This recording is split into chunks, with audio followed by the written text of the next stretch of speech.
एखादी गोष्ट तुटली की आपण तिला वाया गेली म्हणून निकालात काढतो आणि फेकून देतो. किंवा आपल्याकडे एक मेटाफर आहे की काचेला एकदा तडा गेला की ती कधीच परत दुरुस्त होत नाही.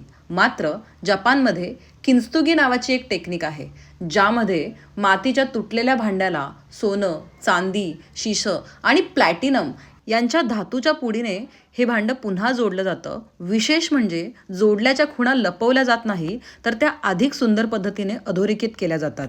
मानवी मनाचा अभ्यास करताना किंस्तुगीचं उदाहरण देऊन तुटणं म्हणजे शेवट नाही, तर ती एक आणखीन सुंदर बनवण्याची प्रक्रिया आहे हे सांगितलं जातं.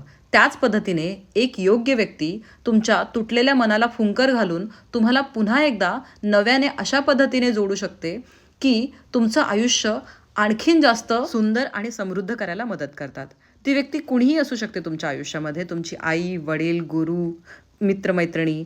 त्यामुळे अशा व्यक्तीला हा व्हिडिओ नक्की पाठवा आणि मानसशास्त्राच्या रिलेटेड अशाच गोष्टींसाठी चॅनलला सबस्क्राईब करा. मी आनंदी. धन्यवाद.